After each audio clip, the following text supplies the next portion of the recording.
So I don't like the term flawed wrestlers, so I'm going to change it right away. And basically today, we are going to chat about some individuals that for some reason the internet says horrible things about, but actually when you get into their personal life, they are wonderful, wonderful humans. So that's right, my friends, it's just going to be one big positive loving. And while that sounds disgusting, that's what we're going to do anyway.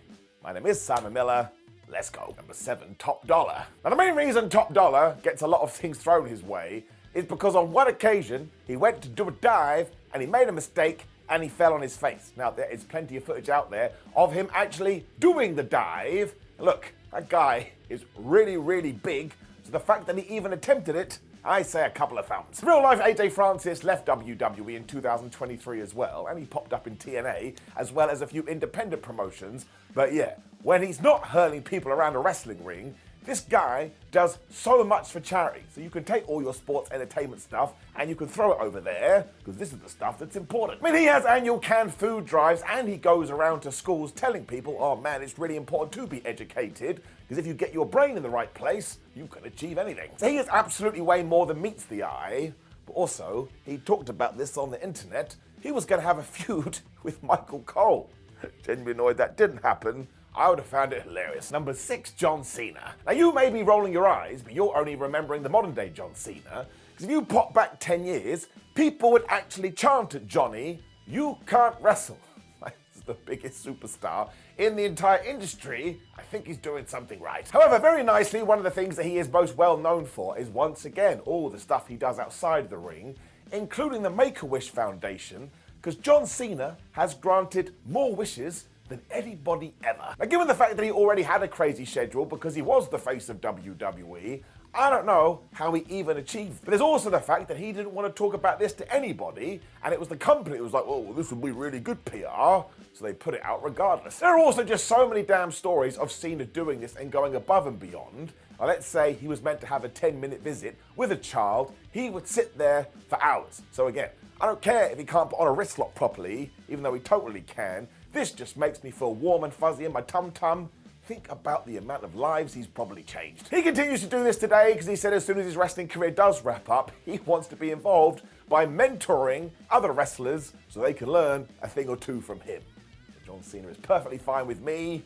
He absolutely is one of the greatest of all time. Number 5, Mark Henry. This is another one where people have forgotten because sure, I think Mark Henry would be the first to tell you, it took a little while before something clicked in his brain when it came to wrestling, but when it did, man, we had that fake retirement speech, we had the Hall of Pain run, he was a world champion. Everyone looked at him like, well, yeah, of course he is. Who's going to defeat that guy? Now that he has retired, though, he's also become basically a coach for a load of wrestlers in AEW. But he too does a bunch of charity work, and most recently he was doing a hygiene drive for homeless people, because as he said to reporters, if you look good, you feel good. So essentially he was going around finding people who don't have the means to do this and giving them free haircuts and just clean them up a little bit. That's a wonderful use of your time. He's another guy that goes out there and does a bunch of charitable events too, but also, he's the reason that Bianca Belair is in WWE because he scouted her, and it's the same for Jade Cargill. And again, just go watch a bunch of interviews. When people talk about Mr. Henry, they all say he's so kind and he gives me so much information. I mean, you can hear this when he co-hosts his weekly Busted Open radio show. He just wants to be nice to everybody.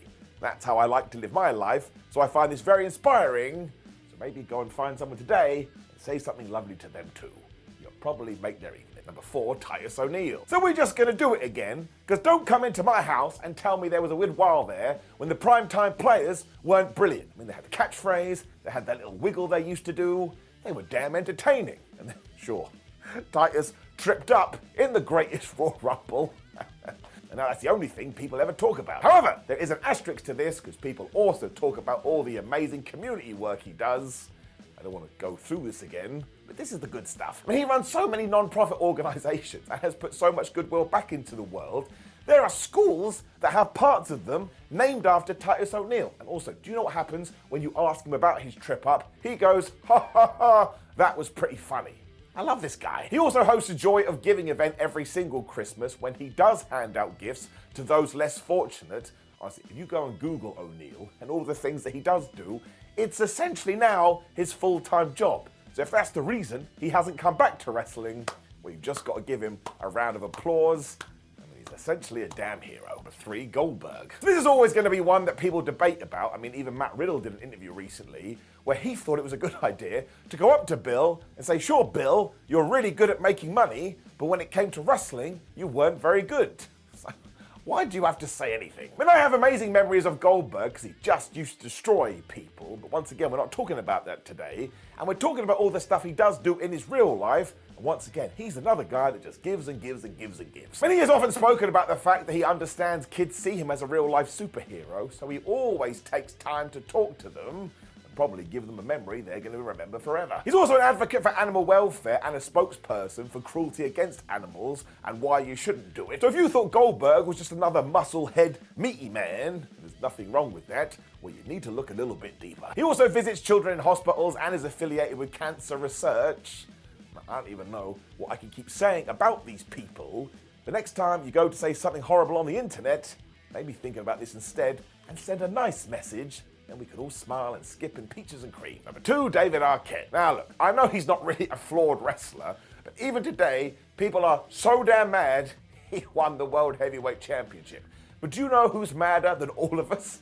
It's David Arquette. Even he at the time was saying, listen, Vince Russo, this is a terrible idea. Why would you do this? Because Vince Russo has a very interesting take on pro wrestling.